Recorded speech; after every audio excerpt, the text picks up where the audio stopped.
Hello, hope you're well. So, it's currently November. We're 2/3 through November as I'm recording this. By the time this gets posted, it'll likely be February. So, hello, time travelers. How are you? So today is a very foggy day. So far, like the sky is very kind of. That's not the sky. That was a tree. That's a huge tree, though. Um, One thing that I wanted to talk about was like how to know when something is for you or not for you, in specifically the context of like romantic relationships or friendships. Because I did recently, if you've been watching the last week or so, I recently went through a breakup. By the time once again, you're a time traveler, okay? So like, this is fresh for me, but by the time this gets posted, this will have been like 3 months since it happened. So whatever. But I recently went through a breakup, and I already knew because I'm so like in tune with my spirit, and I do receive messages all the time. So I already knew during the connection. Excuse my throat. I already knew during the connection, even during the best of the times, the best of the moments. I knew that this was not something that needed to be long term.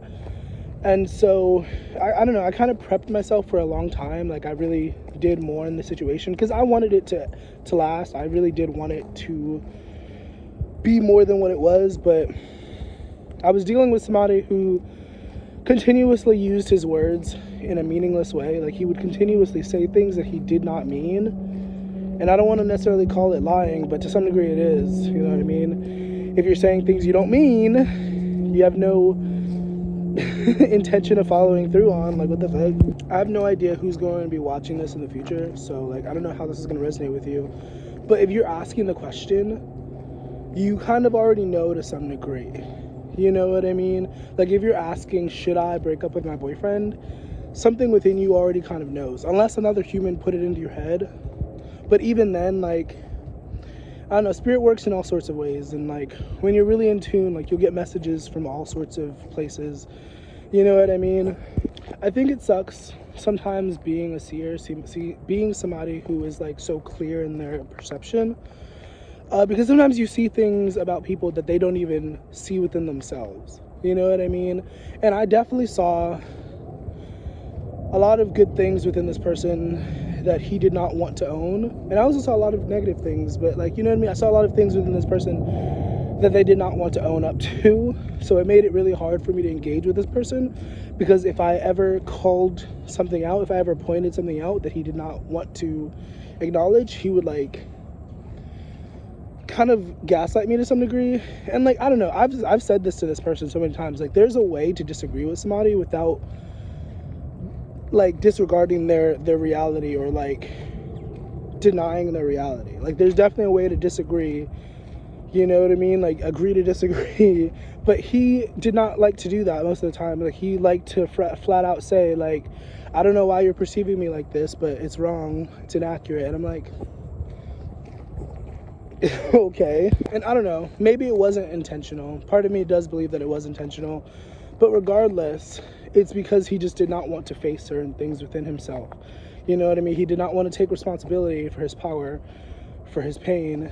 You know what I mean? He just wanted to be how he was. And like, for me, it's like I tried so hard to like accept him as he was, but I just couldn't, because it was painful to me to watch him make really poor choices and waste his time, basically waste his energy.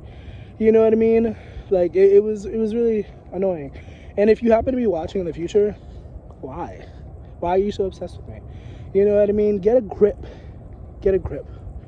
Like, like, I don't know, I spent a lot of the relationship, because from his perspective, he might try to tell the story that like I only wanted him for money, I only used him for his resources. But I spent a lot of that relationship, I spent a lot of that suffering trying to show him, trying to teach him that he could be better than he was. Like, and sometimes that came in the form of insults, because I was just that angry in the moment, because it just seemed like he was so shut off from himself, so disconnected from his spirit, you know what I mean? So sometimes I would get into that mode of like yelling at him and like making insults, just because like, why are you so obtuse? Why are you so like ignorant. You know what I mean? Like, that's how I was feeling. I'm not gonna deny that. I'm not gonna pretend like that didn't happen. You know, like, looking back on the situation, I did talk to him like yesterday. I asked him for like $1 or like $2 or whatever, I don't know, but I made it clear, and I wanted it to be clear that I wasn't trying to come back into his life. You know what I mean? Like, because, and I didn't go into detail, but it's just like, you make me feel crazy. Like, I give you so much of myself, I make you feel good about yourself, and you don't do that in return. Like, you make me feel like shit, you make me question myself, and that's not how it should be. Like, you know what I mean? Like, and I'm sure the cognitive dissonance in his brain would be like, I didn't make you feel like anything. I don't give a fuck what your perspective is. That is how I felt in the relationship. I felt like it was very difficult for me to be myself in that connection. And when I tried to, I felt like it was always shot down. You know what I mean? And once again, if he wasn't intentionally doing it, I don't care, because I made it very obvious what was going on. I pointed it out, and I was like, you're hurting me. You're not allowing me to be myself. I'm not comfortable here. Like, could we make adjustments? And he just refused to. He refused to do, because all I was asking was for a little bit of curiosity. Like, if I say something you don't understand, or if I say something that triggers you, ask me questions. Don't just make assumptions and go with the assumption. Like, you know what I mean? But like, you can lead a horse to water, but you cannot make him fucking drink. That was one thing that I learned in this connection. You know what I mean? Another thing was self-worth. It was like a big component of self-worth. You know what I mean? Especially in regards to money, but whatever. It does make me sad to think, though, that a person like him is just not going to evolve in this lifetime, that he's just going to go through this lifetime feeling all lonely and feeling all, you know what I mean, all these sorts of energies, because he just refuses to fucking, like, I don't know, it's weird. Sorry, I kind of went off into a personal tangent. How do you know if somebody's not for you? I mean, the most basic thing I could say is that you run into, like, issues, you run into arguments, you run into, like, disharmony very often. You know what I mean? It's very hard to have a heart-to-heart with this person, because they always find a way to get offended when you say something that goes against their worldview. You know what I mean? Like, I was just talking to a client yesterday, / friend, whatever, and I was basically saying, you know, it's frustrating when people don't do what we want, but at the end of the day, you can't control people. And when you try to, you push them away. And the opposite side of that is sometimes other people want to control us. You know what I mean? And if you don't want that, then you have to be strong enough to say, hey, I don't want that. I'm going to separate myself. Of course, he has kids in the mix, so that's slightly more complicated, but you know what I mean? Like, sometimes you do have to make hard decisions when it comes to relationships. And I don't know, I feel like a lot of people don't get into the relationships that they want. They don't have the things that they want, not even just talking about relationships, career, money, whatever, because they're unwilling to do the hard thing. You know what I mean? And because I'm very transparent, I will say I apply this to myself in terms of my career, in terms of my work, because there are certain things that I have not done yet that I kind of refuse to do. Call it fear, call it whatever, but there's certain things that I haven't done, that I won't do, that I haven't done yet, I'll say that, that I know for a fact would, like, advance me, that would help me out, you know what I mean? And it's just being real with yourself, being honest with yourself about, like, what it is that you need to do. And, like, if you're not willing to do it, that's okay, but don't lie to yourself and, like, try to look for something else that you could, you know what I mean? Like, really be honest with yourself. I think that's the biggest thing that I could, like, offer whoever's watching this. Like, you really do have to be honest with yourself about what it is that is going on in your life. And a lot of people, you'd be surprised, for my honesty people, for my truth seekers, there's a lot of people in this world who just disregard truth when it disrupts their desires. You know what I mean? And you don't want to be that person. You don't want to be that person. You know, like, I've heard of so many people reading tarot and, like, not knowing how to read tarot for themselves because they constantly project their own feelings into it. And it's like, no, get your feelings out of it for a second and just look at it objectively. I know it can be difficult. It's a skill. It's something you have to practice. But that's how you do that. You know what I mean? I don't know. I was just kind of thinking, I was going to say sitting here, but obviously I'm walking. So I was walking a little bit in silence, just meditating, just thinking a little bit. And one thing I was thinking about is, like, the idea of, like, how, because for me, my perspective, I've always been the type of person to ask myself hard questions, to ask hard questions in general. I've always been the type of person to try to make a situation correct, to try to, like, if I do something wrong, I want to apologize, I want to make it right. And so I was thinking about that and how, for me, as somebody who does that, it's hard for me to wrap my head around the idea that there are people, and I know that there are people because I've witnessed them, I've been traumatized by these people, but there are people, lots of people, who have a really hard time apologizing. And I don't know, I was tuned into this reading right before I got into this, where it was basically about somebody who refuses to apologize. And it's really interesting to think, on an objective level, how people could literally just be blocking their path, like slowing down their path by just refusing to take accountability, refusing to apologize or make a situation right. You know what I mean? Because to me, an apology is nothing. It's nothing to say I'm sorry, even if I don't necessarily mean it, but it's nothing to just say it. You know what I mean? But for a lot of people, it's a pride thing. It really does, like, and I resonate with that when it comes to the words I love you or love. Like, that was something that I've been working on, that I've had to work through, because it's a heavy word. Like, just generally, it's also in my last name, but that's neither here nor there. It's a heavy fucking word. Like, objectively, from an energetic standpoint, it's a heavy word. So is hate. But I don't know. Love is a more positive word, and it's a very heavy word. So I've had to work through mentally, emotionally, like, saying that word to others. You know what I mean? And now you probably see me say it, like, quite a lot on live streams and whatnot. Because I do mean it. Like, it's not something I don't mean. I love very deeply. I love a lot of things, but I don't know. I guess trauma, I had to really work through that. A lot of people use that word and don't mean it. So I had to really work through that. And so I can understand it in that context. That's why I even brought that up. Because in the same way that some people have a hard time saying I'm sorry, I have a hard time sometimes saying I love you to people that I do love. So I get it. But once again, if you notice that something is a problem within yourself, you should want to work on it. You should want to improve it. You know what I mean? And I feel like too many people are just complacent. They're just like, well, this is just who I am. I'm just going to accept it. And acceptance is the first part to self-improvement. You have to accept something before you can change it, you know?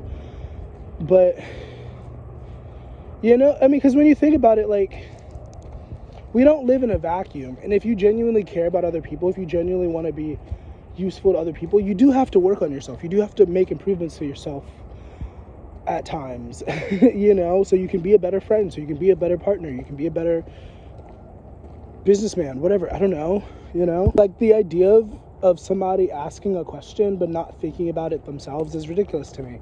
Well, how could you ask somebody a question but then not apply it to your own life? You know what I mean? I was telling my most recent counselor about this, like, how this irritates me, how it has irritated me with mental health professionals and just people in general. People who, like, put forth something but then don't want to process it themselves. Like, and I don't know, maybe I'm wrong, but energetically I feel like it's impossible to really gather anything substantial from people like this, because you're not even taking what you're saying seriously.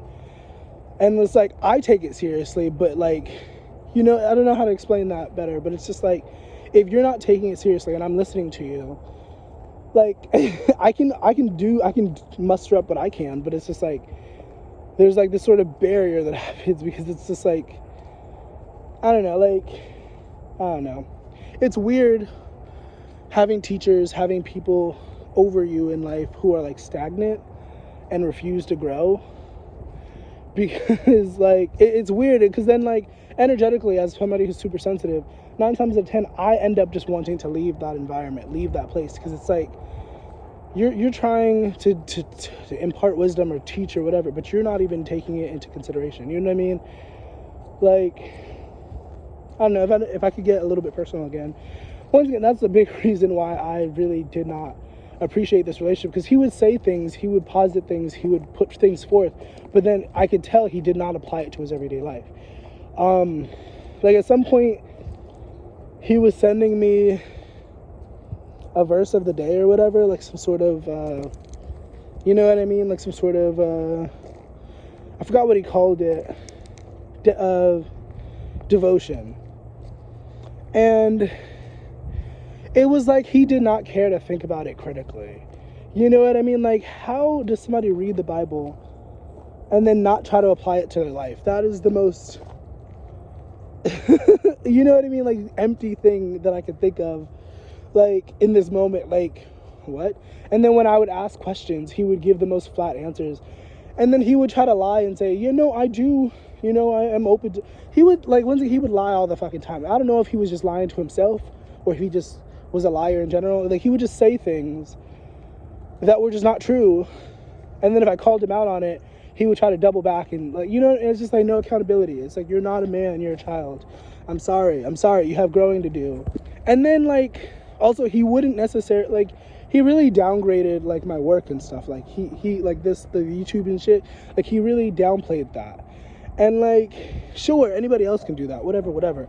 But for the person that I'm spending the most time with to kind of disregard my work and, like, pretend like it's not that big of a deal, disgusting. Like, and I was saying this on live stream, like, I think too many people miss this when it comes to partnership. You're supposed to be improving each other. You're supposed to be helping each other to live better. That's the goal of a partnership, of a relationship. And a lot of people get into relationships just for the, like, surface level, just for the appearance of it, just for the comfort of it, but relationships take work. They take dedication, like, sacrifice sometimes, you know what I mean? And in so many ways, it just seemed like he wasn't willing to sacrifice certain things.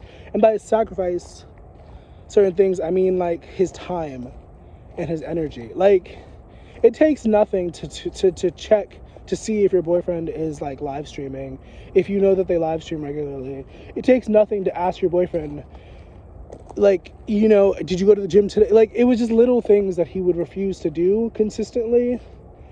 And it was just like, you obviously don't care about me, because it's like, you don't try to improve me, you don't try to, like, feed into me, you just kind of, you know what I mean? Like, it's just, like, conversation, like, polite conversation until, like, and it's just like, what the fuck? Like, and I hate to dwell on it, but, like, I don't know, I like, on a soul level, I understand that I am, like, processing, I'm, like, really trying to absorb the lessons. Oh, I'm sorry, there was one thing I was thinking about, because he would watch my videos, and if I was talking about him and I was, like, super passionate, he like made it seem as though I was just venting. And, like, I don't know, like, to some degree, a lot of my videos recently have been a lot of venting, but it's like, that's not all it is. So you're obviously not listening, or you obviously just don't get it, or you don't care. You know what I mean? And that's cool, but you can't be my boyfriend if you're gonna be that way. Like, what the fuck? What the fuck? Tried to make it seem like I was doing the bare minimum, or try to make it seem like I was asking for the most, but you were literally just doing the bare minimum. It's like, you asked me how I'm doing, but like, you know what I mean? It's just like, I don't know. And that's one thing you really got to watch out for. Like, people who are lazy, like, and I'm sorry to say it like that, but that's what it is. It's lazy. Because once again, relationships take effort. They take work. They take you changing parts of yourself to make the relationship better. And it was like, he wanted me to have sex with him. He wanted me to, like, give him my body. But he could not provide a consistently safe environment for me. You know what I mean? He would consistently end up making me feel unheard, unsafe, you know what I mean, unwanted. And it's like, why would I want to give you my body and you consistently hurt me and then don't try to fix it? You know what I mean? You blame me. And it was just this weird thing, and maybe it was on a subconscious level, but, like, to me, it just seemed like he was trying to put his pain onto me.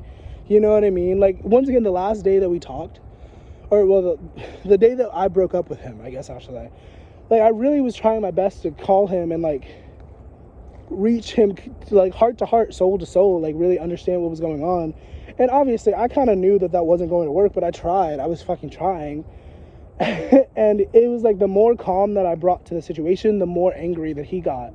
And the more he would push his anger onto me and try to blame me and say that I was upset. And it's like, I'm literally not upset. I'm just trying to hear you out. I'm just trying to just trying to talk to you, just trying to understand why you're acting this way. And he would be like, I'm not acting anything, you're doing this. And I'm like, if you're gonna keep doing this, if you're gonna keep making me feel crazy, we can't talk. Like, it was like he was searching for everything in his brain to try to blame me and try to off-put the responsibility.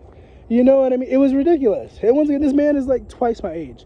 Like, that's the craziest part. And obviously age doesn't mean much, but you would hope and you would expect that somebody who is twice your age would act twice your age. But no, the fuck, it's too much to ask, I guess. Like, I don't know, at the end of it, and this is something that I see a lot when I'm reading for other people, what I think happened is that this person just was not mature enough to meet me where I was. And instead of trying to meet me where I was, once again, maybe it was subconscious, maybe he wasn't intentionally doing it, but, you know, on some level, he was like trying to pull me down to him, trying to make me on his level, trying to make me emotionally reactive, trying to make me feel confused and unsure of what was going on. And it was like, no, I have major clarity, bro. I'm like so grounded right now. I'm in such a good place mentally and emotionally and spiritually. Like, what the fuck? You do not belong in my life. That's what it came down to. Like, you don't need to be in my life because you do these things. Like, you purposely trigger me, you purposely upset me, and then you don't want to take any responsibility for it. Like, no. You could stay over there and you could be lonely over there with your fake friends and like all that shit. Because he has so many friends in his life, I guess. But like, he's not his true self with anybody. You know what I mean? I don't even think he was being his true self with me, and that's what irritated me. Is like, how are you trying to get my body? How are you trying to sleep with me? And you don't even want to be vulnerable with me. You don't even, like, he kept saying intimacy. And it's like, bitch, you don't even know what intimacy is. Because, like, we're so intimate. But you don't want that. You want sexual intimacy. You want physical intimacy. Because you're, like, just skin and bones, bitch. Like, I'm sorry. He was actually not skin and bones. He was kind of plump. But that's not here nor there. And I don't know. The biggest thing out of all of this is that sometimes in life, whether it comes to friendships, relationships, whatever, sometimes you will see the potential in people, but that's all you can do. You can only see the potential and encourage for them to step into it. But if somebody doesn't want to be powerful, if somebody doesn't want to be their best self, you know, it's ridiculous to me. I can't even fathom the idea of me rejecting the idea of being the best version of myself. Like, it doesn't even make sense. Like, you know, like, what? And I don't know, maybe it's because it came through me. Maybe because he had his own preconceived notions or whatever the fuck. I don't know. But I'm really glad that it's over. I feel like I've been a lot better in a lot of different ways. Like, sure, we go up and down, we fluctuate, and there's moments and whatever.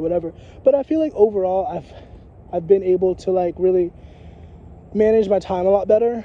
You know, because I'm not thinking about him. I'm not, like... because he was so much, man, like, and the fact that he would try to push that onto me and try to make me feel like I was doing too much. No, bitch, I'm asking for the bare minimum. I'm asking you to be a good fucking partner. The fuck? You're asking me to abandon myself because you want to have sex. The fuck? And then he would have sex with other people, like, because it was like, if you want to have sex, if that's what you want, go for it. I will help you to some degree. I tried to help him find other people. But, like, the energy was just always off. Like, this dude was just off. Like, he is not in a space to be doing that. But he was, like, it was just, like, he wanted a quick fix. He didn't want to put in the work. You know what I mean? And that's frustrating. But we move on. We move forward. You know? We move forward. Spartan. Or whatever. I don't know. You know? But yeah, I'm going to end this here. I'm going to say thank you for tuning in. I hope that this was useful in some way. I hope I said something helpful for you. If I did, you should make sure to engage with the video. Make sure to subscribe. And please, keep your head up. Stay groovy. Keep the faith. I hope you know God loves you. And I'll see you when I see you. Bye.